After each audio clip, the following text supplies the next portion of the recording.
یہ جو قرارداد ہے وہ شاید وہ بھی اس قرارداد کی توثیق کرے، کیونکہ پارلیمنٹ ایک بڑا فورم ہے، وہ تو دے چکا ہے توثیق. تو کل اگر عدلیہ یہ کہے گی کہ توہین عدالت ہو گئی ہے تو پھر عدلیہ کو بلانا پڑے گا، خالی پوری پارلیمنٹ کو نہیں بلانا پڑے گا.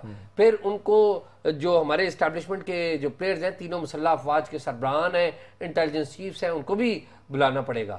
وزیر اعظم کو تو ہماری عدلیہ گھر بھیجتی رہتی ہے، بلا ہی لیتی ہوتی ہے، لیکن ان کی طرف نہیں جاتی. تو میرا یہ خیال ہے کہ کل کی جو میٹنگ ہے وہ ایک سیفٹی والو ہے، اپیرنٹلی ایک سیفٹی وال کے طور پہ استعمال کیا جا رہا ہے. مگر آپ سمجھتے ہیں کہ قومی سلامتی کمیٹی میں کل اس قسم کی بھی کوئی بات آ سکتی ہے کہ الیکشنز نہیں ہو سکتے، خیبر پختونخوا میں ماحول نہیں ہے، اور وزارت دفاع نے جو پہلے موقف لیا تھا وہ درست ہے؟ کیا قومی سلامتی کمیٹی وزارت دفاع کے پرانے موقف کی تائید کرے گی؟ مطیع اللہ، بات یہ ہے کہ جو وزارت دفاع کا موقف تھا وہ بیس کس کے اوپر کر رہا تھا؟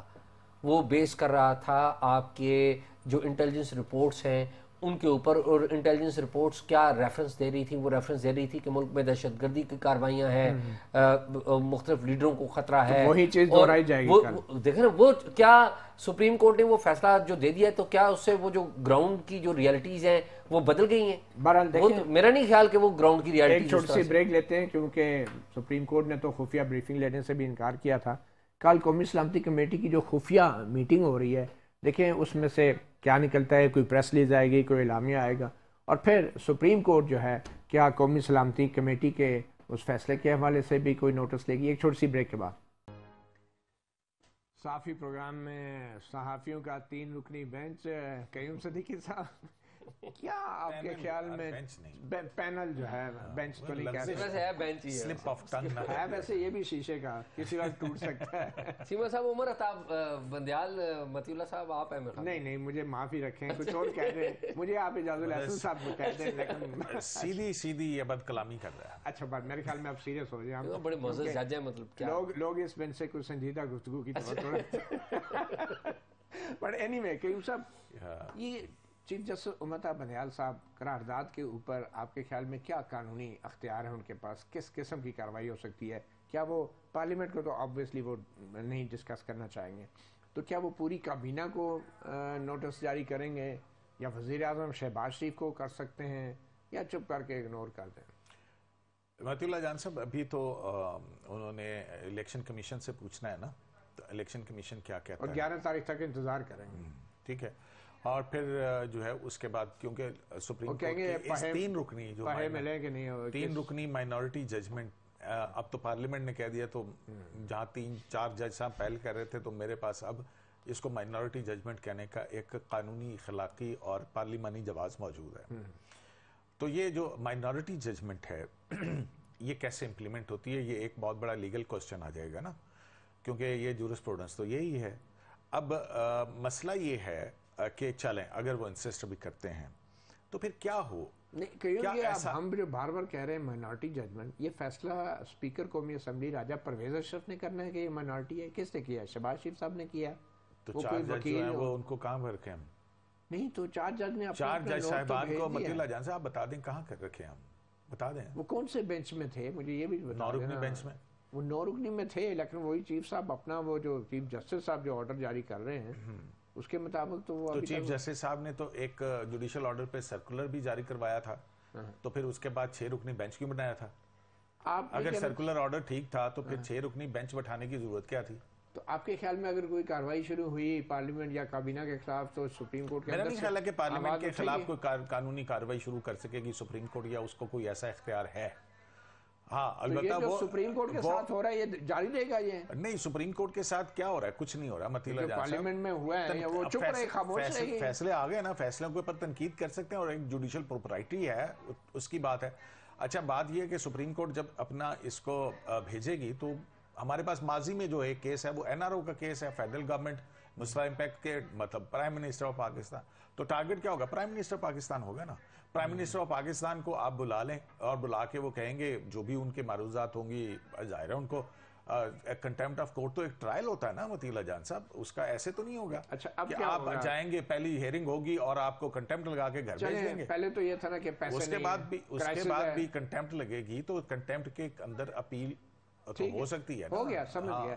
مجھے پہلے یہ کہا جاتا تھا کہ بحران ہے, معاشی بحران ہے, پیسے نہیں ہیں. اب کیا کہا جائے گا, پیسے ہیں لیکن پارلیمنٹ نے کہہ دیا ہے کہ ہم نہیں مانتے. یہ مجھے نہیں پتا کہ حکومت کیا موقف اختیار کرے گی. وہ دیکھیں ان کی جو پارلیمنٹ کی جو دلیل ہے وہ 4 جج صاحبان کا فیصلہ ہے نا, تو کنفیوژن سپریم کورٹ کے اپنے اندر ہے, کیا 4 کا ہے یا 3 کا ہے. لیکن 3 جج صاحبان جنہوں نے دیا ہے وہ اصرار کر رہے ہیں کہ یہ 3 ہی کا فیصلہ ہے. لیکن ہمیں کنٹرڈکشنز نظر آتی ہیں. مطیع اللہ جان صاحب, انصاف ہوتا ہوا نظر بھی آنا چاہیے نا, نہ صرف ہو بلکہ ہوتا ہوا نظر بھی آنا چاہیے. تو اس میں جو ہے یہ پھر ساری چیزیں جو ہیں یہ ریکارڈ کا معاملہ ہے ساری. اگر یہ کنٹیمپٹ کی کاروائی ہوگی تو یہ ایسے تو نہیں ہوگی کہ ایک دن آئیں گے, پرائم منسٹر بلائیں گے, کنٹیمپٹ لگائیں گے, جیسے فواد چودھری جو ہے نا پینٹ کر رہے ہیں کہ اس کے بعد وہ جو ہے نا گھر چلے جائیں گے. اسی پارلیمنٹ نے پھر الیکٹ کر لیا. فواد چودھری صاحب بھی کچھ کہہ رہے ہیں اور ہم فواد چودھری صاحب کو بھی سنا دیتے ہیں آپ کو, پھر اس کے بعد اعزاز سید سے ہم معلوم کریں گے کہ ہمارے معزز ججز کے بیچ میں کیا سرگوشیاں ہو رہی ہیں. یہ آپ نے کیونکہ وہ بڑا ٹائٹل بنا کے وہ خبر لگائی تھی, جس طرح آپ تھم نیل تھا کہ وہ سرگوشیاں ہو رہی ہیں. کلک بیٹ تھا نا, کلک بیٹ تھا تو کافی کامیاب تھا. تو سناتے ہیں فواد چودھری صاحب نے کیا کہا. مریم نواز نے ایک جال بچھایا ہے, جس طرح سے زرداری صاحب نے پہلے ایک جال بچھایا تھا جس کے ذریعے انہوں نے یوسف رضا گیلانی کو ڈسکوالیفائی کرایا تھا. آج مریم نواز زرداری کی ایک بہت اچھے شاگرد ہونے کا ثبوت دیتے ہوئے اپنے چچا کو ڈسکوالیفائی کرانے کے لیے جال بچھا رہی ہیں, اور ان کا خیال صرف یہ ہے کہ شہباز شریف جو ہیں وہ توہین عدالت میں ڈسکوالیفائی ہو جائیں گے, 5 سال کے لیے نااہل بھی ہو جائیں گے, پارٹی بھی واپس مریم کو مل جائے گی اور چیزیں.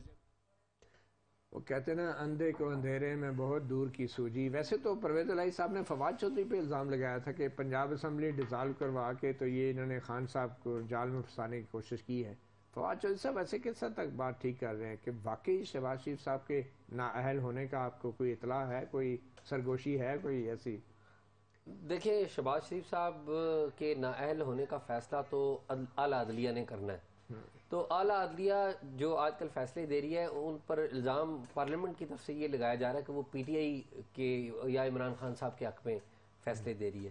تو مجھے نہیں پتا ان کا کوئی رابطہ آپس میں ہے یا نہیں ہے, لیکن یہ جو باتیں ہو رہی ہیں یہ بڑی زمانی باتیں ہیں کہ اگر عدلیہ نے کسی کو اہل کرنا ہے یا نااہل کرنا ہے تو اس بات کا پہلے سے پتہ فواد چودھری صاحب کو کیسے پتہ لگ گیا. یہ فواد چودھری صاحب ہنٹ دے رہے ہیں, قسم کا لائن دے رہے ہیں. تو آپ کے خیال میں کہ فواد چودھری صاحب غلط لائن دے رہے ہیں, ایسی کوئی چیز نہیں ہے قیوم صاحب؟ دیکھیں مطیع اللہ جان صاحب, ہمیں بظاہر تو نظر نہیں آتی ہے, ٹھیک ہے نا, کہ اگر نواز شریف صاحب ویسے ہی کہہ دیں نا شہباز شریف صاحب کو, تو وہ شہباز شریف صاحب دوسرے دن پرائم منسٹر نہیں ہوں گے. تو یہ ایک کوشش ہے اپنی طرف سے کہ ہاں انگور کھٹے ہیں والی بات ہے. لیکن ایک شہید بھی تو چاہیے نا پارٹی کو اس وقت. کیا بیانیہ نہیں چاہیے, کوئی دشمن نہیں چاہیے, کوئی ٹارگٹ نہیں چاہیے, اور نون لیگ ڈیسپریٹ ہے, کوئی دشمن کوئی ٹارگٹ جس پہ حملہ آور ہو کے وہ شہید ہو جائے. تو مطیع اللہ جان صاحب یہ سارا کچھ میں آپ کے اس میں رکھوں کہ عمران خان صاحب نے چودھری پرویز الہی کو اور عمران خان کو دیکھ لیا. چودھری پرویز الہی نے کہا تھا 3 دن ہور اندر تے اسمبلی نہ ٹوٹ دیا. تو عمران صاحب کو یہ کہانی بیچ کے انہوں نے کنونس کیا ہوگا جب انہوں نے پنجاب اسمبلی اور دیگر اسمبلیاں توڑی کہ شہباز شریف انج ہٹ سکتا ہے. اچھا, یہ بڑی لمبی پھر پیچھے جاتی ہے. جی اعزاز, لگ رہا ہے آپ کو قومی سلامتی کمیٹی ملک میں ایمرجنسی کے نفاذ کے لیے بھی سوچ سکتی ہے, اور پھر یہ جو کہا جا رہا ہے کہ آئینی بریک ڈاؤن ہونے جا رہا ہے اور اس میں مارشل لا یا کوئی ایمرجنسی پلس یا مائنس یا کیا حالات ہیں؟ مطیلہ بات یہ ہے کہ ایمرجنسی کی باتیں کچھ لوگ کرتے رہے ہیں, لیکن آئین کا آرٹیکل 232 جو ہے وہ بڑا کلیئرلی کہتا ہے کہ ایمرجنسی تو اسی وقت نافذ ہوگی جب صدر پاکستان جو ہے وہ ضروری سمجھیں گے. تو صدر پاکستان تو عارف الوی ہیں, یا تو آپ ان کو اٹھا سکتے ہیں تو اٹھا لیں. نہیں, وہ وزیر اعظم کی ایڈوائس پہ ہی ہوتی ہے. نہیں, لیکن میں کہہ رہا ہوں پھر بھی وہاں پر لکھا ہے, اس میں لکھا ہوا ہے, اس میں بڑا واضح لکھا ہوا ہے کہ President of Pakistan at his own, یہ لکھا ہوا ہے ایٹ ہز اون. وہ ایٹ ہز اون کا ورڈ اس کے لیے نہیں ہے, وہ پروونشل اور وفاق کے لیے انہوں نے لکھا ہے کہ جب پریزیڈنٹ وداؤٹ اس بات کا فیصلہ بھی عدلیہ نے کر رہا ہے نا. ہاں, نہیں, وہ فیصلہ عدلیہ نہیں کرے گی.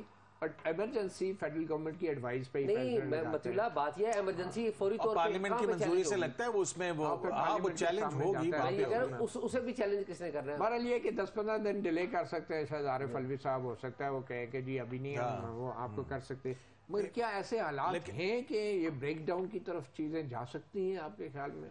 مطیع اللہ میرے خیال میں یہ بریک ڈاؤن کی طرف چیزیں اس وقت جائیں گی جب گورنمنٹ کے پاس آپشن ختم ہو جائیں گے. اس وقت گورنمنٹ سمجھتی ہے کہ ان کے پاس آپشن موجود ہے اور وہ اس آپشن کو ایکسرسائز کریں گے. ایمرجنسی کے آپشن نہیں، وہ آخری آپشن ہے میرے خیال لاسٹ ریزرٹ. اور اگر خدا نہ خواستہ مارشل لا لگتا ہے تو آپ کے خیال میں خان صاحب کا اور دوسری سیاسی جماعتوں کا کیا رد عمل ہوگا؟ میرے خیال میں مطیع اللہ مارشل لا تو ایسا ہی ہے کہ ایک تباہی آ جائے اور تباہی کے اوپر ممکن ہے جو لوگ یہ سمجھتے ہوں کہ ان کا کسی اسٹیبلشمنٹ کے ساتھ اچھا تعلق ہے وہ تو نعرے لگائیں گے، وہ تو شکریہ ادا کریں گے، لیکن تباہی اگر آ جائے کسی ملک کے اوپر، زلزلہ آ جائے تو اس کا شکریہ ادا ہو نہیں سکتا، نہ کرنا چاہیے. آپ میں اور قیوم تو نہیں شکریہ ادا کریں گے، جو اختیار میں اقتدار میں وہی کریں گے، ان کو تو ہوگا، لیکن آپ کو غیر آئینی اقدام تو غیر آئینی ہوگا، لیکن ایسی صورتحال کے اندر آپ کیسے اس کو کر سکتے ہیں؟ تو یہ سپریم کورٹ کے اندر قیوم صاحب جو بظاہر ایک تقسیم ہے، ایک طرف 6-7 ججز ہیں، دوسری طرف 7-8 ججز ہیں، تو آپ کے خیال میں اب ان کی طرف سے نیکسٹ سٹیپ کیا ہو سکتا ہے؟ دیکھیں مطیع اللہ جان صاحب، کل بھی آپ نے اس بات پہ جو ہے نا میری سپریم معلوماتی نہیں، منقسم سپریم کورٹ کا میں اس کو دیکھتا ہوں کہ ایک اختلاف رائے ہے کہ چیزوں کو جو ہے اور جمہوری اختلاف رائے، جمہوری بھی، آئینی بھی اور قانونی بھی، مطلب جو آزاد گروپ یا انڈیپینڈنٹ مائنڈڈ ججز جو ہیں وہ یہ کہتے ہیں کہ سپریم کورٹ کو آئین اور قانون کے مطابق شفاف انداز کے اندر چلایا جائے، ٹھیک ہے نا؟ جبکہ جانے والے چیف جسٹس نہیں، آپ کو لگتا نہیں ہے کہ ایک برنا گروپ ہے اور ایک دستوری گروپ ہے؟ یار اب چھوڑیں، آپ اس دوسری طرف نہ جائیں نا. اب آپ صحافیوں کی سیاست میں کو اور جوڈیشل پالیٹکس کو نہ، آپ نے کہا آزاد گروپ کا نام لیا تو میں نے کہا انڈیپینڈنٹ مائنڈ، ایک ہم خیال اور ایک ہم خیال ہے اور ایک پیٹریٹ بھی ہوگا. مطلب ڈسٹنکشن تو کرنی ہے نا، کس طرح سے کریں ہم، مطلب اس کو صحیح ہے کہ جو آئین اور قانون کو کے مطابق چلنے کی بات کرتے ہیں، اور دوسری طرف جو ہے وہ ایک امپیریل سپریم کورٹ جو کہ ون مین شو کی طرح سے چلانے والے چیف جسٹس کی حمایت کرتے ہیں، اور ان میں اکثریت ان کی ہے جو ایسے ججز ہیں جو ہائی کورٹ سے جونیئر ججز کے طور پہ اٹھائے گئے ہیں. آپ یہ دیکھیں کہ جو ججز as a chief justice high court سے سینیورٹی کی بنیاد کے اوپر آئے ہیں، وہ ایک طرف کھڑے ہوئے نظر آتے ہیں کہ وہ پریشرز لینا اور ان کا ایز اے چیف جسٹس ایک ایکسپیرینس ہوتا ہے کہ وہ کیسے چیزوں کو دیکھ سکتے ہیں، خواہ وہ پریشر اپنے ہی چیف جسٹس کی طرف سے کیوں نہ ہو. سو دوسری طرف ایک ان ایکسپیرینس جو مختلف نمبر سے اٹھا کے آپ کے خیال میں کچھ کمپرومائز کی بیس پہ آئے ہیں وہ اوپر؟ نہیں، میں یہ نہیں کہتا، لیکن پک اینڈ چوز کی بنیاد پہ تو آئے ہیں. مطلب اب اگر آپ مزید اکھیڑیں گے تو پھر بات، اور ہم نے کیا کسی آپ برداشت کر لیں، میں کہہ دیتا ہوں. چلیں نہیں، چھوٹی سی بریک لیتے ہیں، اور بریک کے بعد اہم معاملہ کہ خیبر پختونخوا میں بھی الیکشنز کے لیے آئینی درخواست سپریم کورٹ میں آ گئی ہے، اور اس درخواست کی سماعت کون سے جج کریں گے یہ ہم جسٹ ہمارے ساتھی جو ہیں قیوم صدیقی صاحب سے پوچھیں.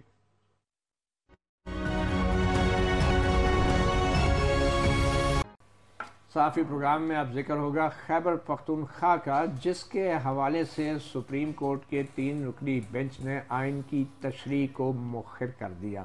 شاید وہ اتنا اہم نہیں تھا. اعزاز سید صاحب، خیبر پختونخوا کی درخواست تو آ گئی ہے جس کے متعلق ہم قیوم صدیقی صاحب سے بھی بات کریں گے، مگر لا اینڈ آرڈر کی سچویشن ہے کیا خیبر پختونخوا کی، اور کیا خیبر پختونخوا کی حد تک قومی سلامتی کمیٹی یا حکومت جو ہے وہ لا اینڈ آرڈر کو ایک وجہ بنا سکتی ہیں تاخیر کے لیے؟ مطیع اللہ، ٹو بی فیئر، میں ذاتی طور پہ سمجھتا ہوں کہ جو امن عامہ کی صورتحال ہے وہ سال 2007، 8، 9 سے زیادہ مخدوش نہیں ہے، اس سے کم ہی ہے. لیکن جو سیکیورٹی کے ادارے ہیں، جو انٹیلیجنس کے ادارے ہیں، وہ یہ کہہ رہے ہیں کہ زیادہ مخدوش ہے اور انتخابات ملتوی کر دیجئے. یہ ان کی رائے، میں اس رائے سے ذاتی طور پہ اتفاق نہیں کرتا ہوں. لیکن یہ کہا جائے کہ تھریٹ نہیں ہے تو یہ بھی بالکل بھیجا ہوگا. بالکل تھریٹ موجود ہے. آپ کو پتہ کس طریقے سے ہمارے خیبر پختونخوا میں سب سے زیادہ جو نشانہ بنایا جا رہا ہے وہ ہمارے پولیس والے بھائیوں کو نشانہ بنایا جا رہا ہے. سب سے زیادہ وہ وہاں پر گولیوں کا نشانہ بن رہے ہیں, دھماکے ہو رہے ہیں, خود کش حملے بھی آپ کو پتہ ہے وقتاً فوقتاً یہاں پر ہو رہے ہیں. یہ بھی ایک بٹر حقیقت ہے. اور آپ یہ بھی دیکھیے کہ جو ہمارے ابھی ایک دوست ہے محمود جان صاحب, انہوں نے کچھ بتایا کہ خیبر پختونخوا کی جو پولیس ہے اس کو اکوپمنٹ ہی کوئی نہیں ہے. وہ پرانی جو بلٹ پروف جیکٹس ہیں وہ پہن کے وہ بیچارے ان کے ہیلمٹ اور جیکٹ سے گولیاں گزر جاتی ہیں. تو یہ محمود جان صاحب بڑے ذمہ دار جرنلسٹ ہیں, انہوں نے وہاں سے رپورٹ کیا. اور ظاہر ہے اگر یہ صورتحال ہے کہ آپ وہاں پر ایک غیر اعلانیہ جنگ ہو رہی ہے ہماری ٹی ٹی پی سے, اور یہ غیر اعلانیہ جنگ عملی طور پہ افغانستان کی سائیڈ سے پاکستان کے اوپر آ رہی ہے, تو صورتحال تو جو مسجد میں ہوا, جی مسجد میں ہوا, جی بڑا خوفناک. اچھا قیوم صدیقی صاحب, یہ جو درخواست سب سپریم کورٹ میں آئی ہے خیبر پختونخوا میں الیکشنز کے حوالے سے, آبویسلی صوبائی اسمبلی کے اسپیکر کی طرف سے یہ معاملہ آیا ہے, اس پہ کون سا بینچ بنائیں گے چیف جسٹس امتاب بندیال؟ کیا اس بینچ میں قاضی فائز صاحب یا منصور علی شاہ یا وہ ججز شامل ہوں گے, یا اس میں بھی جو ہے وہ دستوری گروپ ہی ہوگا؟ کیا آپ دیکھیں مطیع اللہ جان صاحب, ابھی تک کا جو قانون ہے یا جو ہے بینچ کی تشکیل تو بہرحال چیف جسٹس آف پاکستان کے پاس ہی ہے, اور ان کے پاس یہ بھی اختیار ہے کہ وہ تینوں جج صاحبان بیٹھیں, اور کیونکہ انہوں نے پہلے بھی کیس سنا ہوا ہے تو یہ بھی تقریباً اسی سے ملتا جلتا ہے, وہی یہ بھی سن لیں اور جو بھی فیصلہ دینا ہے دے دیں.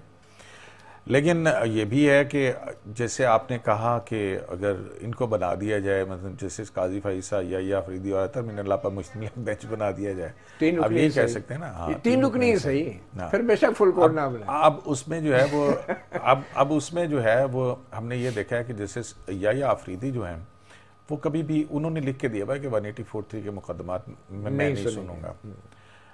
جسٹس قاضی فائزہ بھی نہیں سنیں گے. اچھا, پھر اس کے بعد یہ پیچھے رہ گئے 3, پھر تو مطلب آپ یہ دیکھیں نا, اس کے بعد پھر کوئی اور بینچ ہو سکتا ہے کیا مطمع نظر. یہ تو اب انہوں نے دیکھنا ہے کہ آیا اگر کوئی اور دوسرا بینچ بناتے ہیں وہ کوئی اور کنٹراڈکٹری فیصلہ دے دے تو پھر کیا ہوگا. تو اس پہ فل کورٹ تو میرا خیال اس پہ فل کورٹ تو دیکھیں نا, آپ کا خیال ہے کہ جسٹس عمر عطا بندیال جو ہیں چیف جسٹس آف پاکستان, وہ اس کو جو کہ معاملہ تقریباً ایک حل کر چکا ہے سپریم کورٹ کا ان کے مطابق 3 رکنی بینچ, وہ جو ہے 2 رکنی بینچ بنا دیں گے وہ اللہ خیر. نہیں تو وہ جو 6 رکنی بینچ اچھا خاصا بنایا 6 رکنی بینچ ہے, اس کے سامنے بھی جا سکتا ہے خیبر پختونخوا کی. ہاں, اس میں 2 جج صاحبان تو وہ بھی ہیں جنہوں نے یہ والا فیصلہ دیا, اور تو بہرحال یہ ایک ایسی سچویشن ہے جس کا میرا خیال ہے کہ یہ چیف جسٹس کے بینچ میں ہی لگے گا. یہ چیف جسٹس کے بینچ میں ہی لگے گا. اچھا, آج ایک اور بڑی خاص بات ہوئی ہے. وزیر اعظم شہباز شریف نے آج اسلام آباد بار کے وکلاء سے خطاب کیا, اور اس خطاب میں انہوں نے اعلان کیا ہے کہ وہ جو بار کا کمپلیکس بن رہا ہے نا, نیا جوڈیشل کمپلیکس, اس میں 2 سوئمنگ پول بنائیں گے وہ وکیلوں کے لیے, ایک عورتوں کے لیے اور ایک مردوں کے لیے. اب مجھے نہیں پتا اس پہ 21 ارب روپے تو اس پہ تو نہیں لگ سکتے, اور اگر وکیلوں کا نہ نہانے کو دل کرے تو ایک تیسرا بنا دیں گے.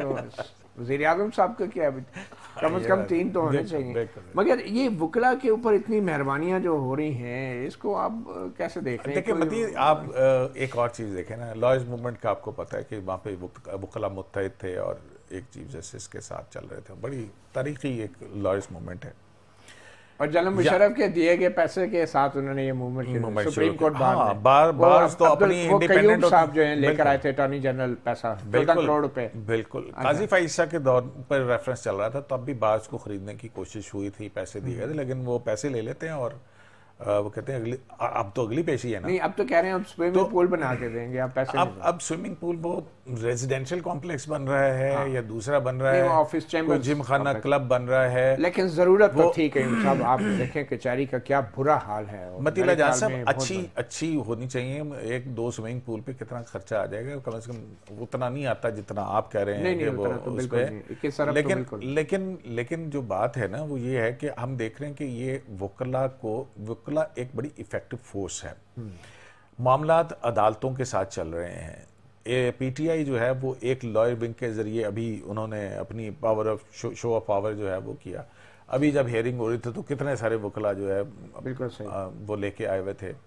تو وکلا کے حوالے سے، اور وکلا نے بڑی کامیاب 2009 کے اندر جب لانگ مارچ ہوا تھا، تو وکلا کی ایک اہمیت ہے پالیٹکس کے اندر بھی، کیونکہ دوسری طرف ہم یہ دیکھتے ہیں کہ سپریم کورٹ بار کے اس وقت جو پریزیڈنٹ ہیں عابد زبیری، وہ گو کے پریزیڈنٹ تو ہیں لیکن جو میجر گروپ ہے یا اکثریت ہے ارکان کی، وہ آسما جہانگیر گروپ ہے، اعظم تارڑ گروپ ہے. لیکن پاکستان بار کونسل جو ہے وہ اس موقف کے ساتھ کھڑی ہے جو پارلیمنٹ کا ہے اس وقت. تو اچھا یہ بتائیں کہ صاحب نئی ڈیولپمنٹ ہوئی ہے. عمران خان صاحب کو آج تھوک کے حساب سے ضمانتیں ملی ہیں اسلام آباد ہائی کورٹ سے. ان کی غیر موجودگی میں 8 کوئی مقدمات تھے جن میں ان کو ضمانتیں مل گئی ہیں ان کی غیر موجودگی میں. تو ویسے تو یہ تو کوئی نظریہ محبت ہی ہو سکتا ہے متی اللہ جان صاحب. قانونی طور کے اوپر تو کسی عام آدمی کو چاہیے ہو ضمانت، تو اس کو پیش تو ہونا پڑتا ہے. اب پیش ہوئے بغیر اگر وہ عدالتیں ضمانت دے رہی ہیں اور تو ظاہر ہے اس کی کوئی وجوہات ہوں گی، کوئی بہت سیکیورٹی ہوگی. آپ نے دیکھا نہیں عمران خان صاحب ڈبہ اپنے اوپر چڑھا کے اور وہ کس طرح سے آتے ہیں، تو کوئی بہت بڑا تھریٹ ہوگا، کوئی تھریٹ الرٹ. یہ بتائیں گے کہ کیوں یہ جو خان صاحب جو سیکیورٹی ارینجمنٹ کر رہے ہیں اعزاز صاحب، یہ واقعی اتنا سیریس ہے کہ کون سی ایجنسی ہے اس نے متی اللہ ویسے نا عمران خان کا چہرے کے اوپر چہرہ ڈھانپ کے آنا، اس کا بہت زیادہ مذاق اڑایا جاتا ہے، لیکن میں آپ کو بتا رہا ہوں کہ یہ سیریسلی عمران خان صاحب کو ایک تھریٹ ہے. ان کے اوپر ایک اٹیک ہو چکا ہے. ہم لوگ نا چونکہ ہم ایک مختلف خیال رکھتے ہیں عمران خان صاحب کی سیاست سے، ہم ان کی سیاست سے اتفاق نہیں کرتے اور ان باتوں کو مذاق بنا لیتے ہیں. دیکھیں ایک بندے کی لائف کے اوپر ایک اٹیک ہو چکا ہے، ایک اٹیمپٹ ہو چکی ہے. جب وہ دوسروں کی بیماری کا مذاق اڑاتے ہیں وہ غلط بات ہے، وہ غلط بات ہے. وہ آپ as you sow social two wrongs don't make one right. وہ غلط بات ہے، وہ جو کچھ کرتے ہیں وہ غلط بات ہے، لیکن ہم ایک آبجیکٹیولی بات کر رہے ہیں یہ غلط بات ہے. آپ قانون کو پھر اس طرح سے کیوں کرتے ہیں یار؟ یہ بھی تو دیکھنا تھا کہ آپ لا تو ہر بندے پہ ایکولی اپلائی ہوگا. جو شخص 3.5 سال وزیر اعظم رہا ہو تو اس کے باوجود بھی ان کا ملزم اسٹیبلشمنٹ ہو اور وہ بے بس اور کچھ نہ کر سکے، تو میرے خیال میں جو کچھ بھی وہ کرے گا لوگ کس حد تک اس پہ یقین کریں گے، یہ بھی ایک بہت بڑا سوال ہے. اس پہ پھر کبھی ہم بات کریں گے. صحافی پروگرام سے اتنا ہی، اجازت دیجیے. اللہ حافظ.